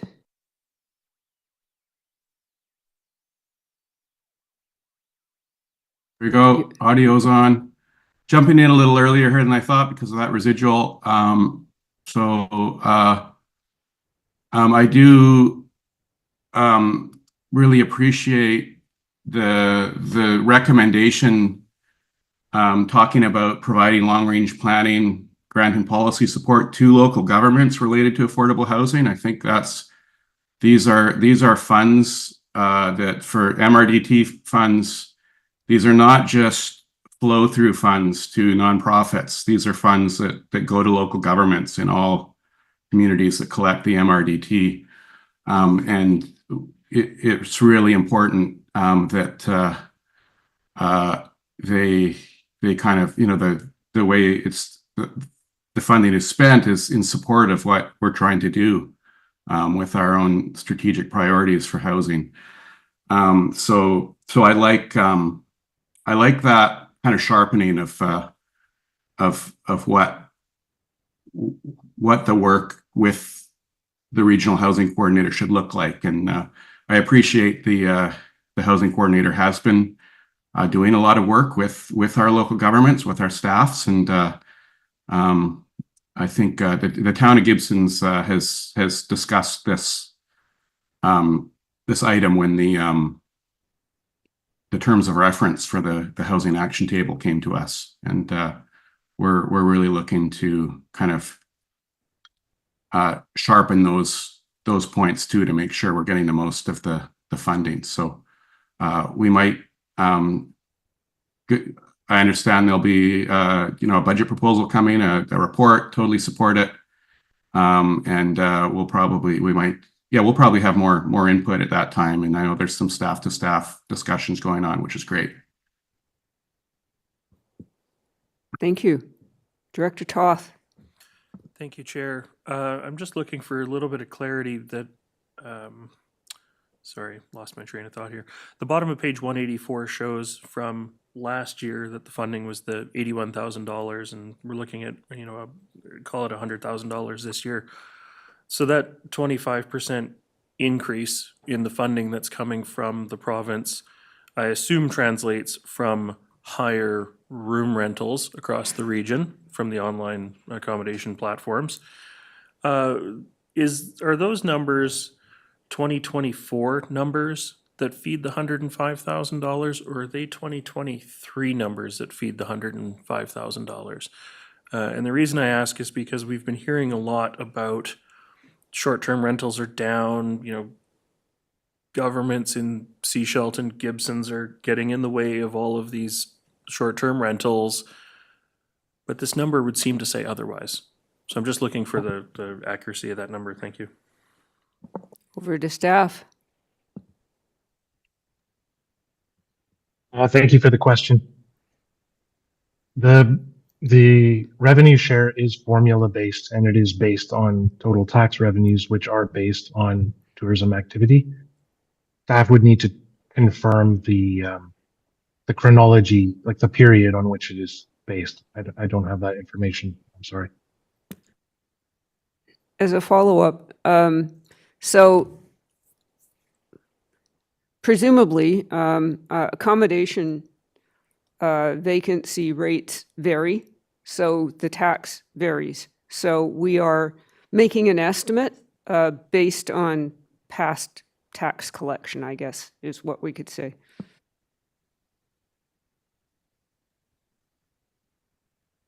Thank you for the question, Chair. Stafford provided that estimate by Sunshine Coast Tourism and originally from Destination BC. And we expect to have a final figure. We're striving to have a final figure in time for the round 2 budget so that we can accurately reflect it in the next round of documentation on this file. Thank you. Thank you. Director White. Yeah, this is an interesting topic that came up at the town of Gibson's too. Councillors asking about just can we get more transparency from the ministry and Destination BC about where how much each area is raising in the MRDT. We'd love to know what the revenue is specifically from the town of Gibson's to get to that level. But my understanding in just following those questions up with Sunshine Coast Tourism is that that the Ministry of Finance does not even make that available to Destination BC. It's just all a big chunk for Powell River and the Sunshine Coast. And then what happens is it gets cut in half, 50-50, and 50% is just cut in half. And 50% comes to us and 50% goes to Powell River, regardless of where those taxes are being raised, where that revenue is coming from, which is interesting, to say the least. It's a little concerning even. Director Toth. Thank you. I suppose just following on Director White's comments, that is part of the pitfall of a regional tax is that they're not obliged to give us sub-regional allocations on it. Happy with this for moving forward for 2025. Looking forward to more conversations and a little more interactivity on the process in the future. But for the moment, I'm going to move the recommendations on page 184 as presented. Thank you. We have a motion. We have a seconder. There are no further hands up. I am therefore going to call the question. All those in favor? Any opposed? None are opposed. That passes. Thank you very much. Now we move on to 2025 board appointments, and we welcome our Deputy Corporate Officer. Thank you, Chair. So the liaison appointments to various committees and organizations are up for review at the board's discretion, of course, which may include updating the status of any of these organizations and which directors, if any, will act as liaisons to those committees. And I'm here to facilitate confirming these appointments for you. Thank you. Okay, I have a couple of suggestions right off. One is the halfway down page 195, the AVICC Climate Leadership Plan Steering Committee. If Director Gabius is agreeable, I think she should be the appointee because she's now on that committee, and I could be the alternate for that one. Thank you, I'll note that. And I'm just curious about the District of Sechelt Liquid Waste Management Plan Steering Committee. Has that met? No, but it's still relevant because we are still working through that process. So yeah. Thank you. Director White. I see my name on the Joint Use Committee. I think it only meets once a year, and I wasn't able to make the meeting this year, so that's not good for my attendance. It came right after some other SCRD meetings, and it was just too much to fit into my week. So I don't think I should continue to be on that committee. I also think Director Inkster, if his schedule allows, I know he's got a busy schedule too, could be quite valuable on that with his interest in experience and recreation in our community. So hoping he might have an interest, but whoever does, I should not be on that one anymore. Thank you. Director Inkster, are you willing to be volunteered? Yeah, that's fine. I do have an interest in the use of our fields, et cetera. It's just timing. I mean, if it is Thursday after our meetings, everyone knows what happens to me, so I won't be there. So let's encourage people to have it at different times of the week if possible. Maybe the end of the day, some other days. You'll manage it? Okay, great. Yeah. Once again, I'll do it. Yeah. Thanks. Thank you. Director Bax. Yeah, and as I'm also on that committee, I haven't been able. I missed the last one as well. I've been talking with Director Gabias about exchanging places with her on the. So I would take the Senior Coast, the Sunshine Coast Seniors Planning Table board liaison position. And Director Gabias would take my place at the Joint Use Schools Steering Committee. And Director Gabius says yes. Horse trading. Lovely. Thank you. Director Toth. Thank you, Chair. I'm really glad those two directors owned up to not having been at the meeting because I was the only SCRD elected representative there. So it was outnumbered and it was a little awkward. Looking at the MFA one that's about halfway or 2/3 of the way down, page 194, right now Director Lee is the appointee, but I think the chair has to be the appointee. So I don't know if the alternate has to be the vice chair or if the alternate can be somebody else, but I would say keeping with practices, it should probably be myself and Director Gabius.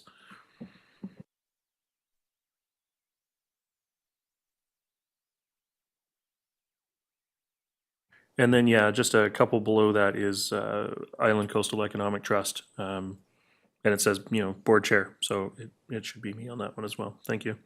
No, just a question though. There's no opportunity for alternates to iced tea. I think we've done it once in the past with special dispensation. So maybe it's irrelevant. Thank you.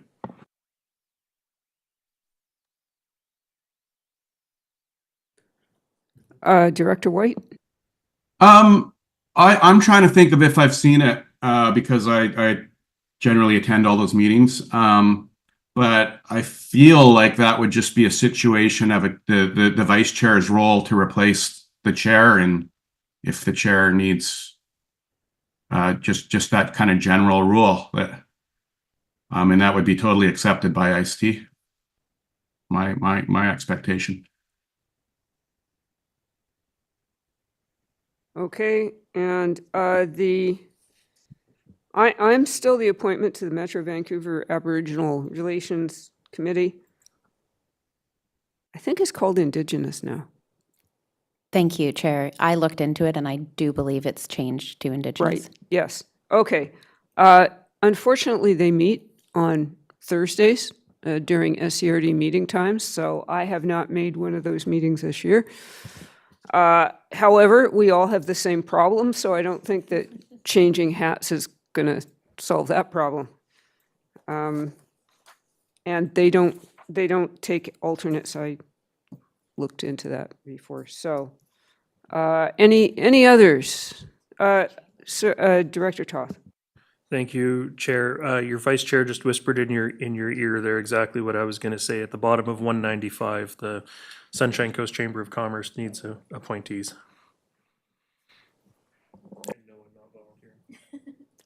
Director Stanford. I'm willing to stand again for that one. Or stand for it now that it's the combined Sunshine Coast. Brilliant. Is there an alternate for that position? Thank you, Chair. Yes, there's one liaison with an right. alternate to be determined. Yeah. Sorry. All right. Director Bax. All right. Do we now have names in every slot? So, if so, we're in great shape because on the next item on the agenda, received for information, is the minutes from the Joint Use Steering Committee that so many people didn't get to, or is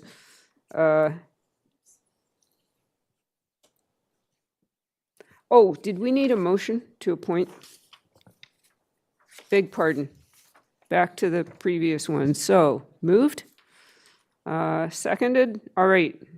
Recommendations on 193 for board appointments. Calling the question. All those in favor? Any against? Wonderful. Appointments are made. Okay. Now we can jump to the Joint Use Steering Committee minutes. Are there any questions, comments, concerns? If not, we seem to have reached the end of the agenda. There is no one in our virtual gallery. There is no one other than my alternate in our real gallery. So I will look for a motion to adjourn. Moved, seconded. All those in favor? Thank you. We are done.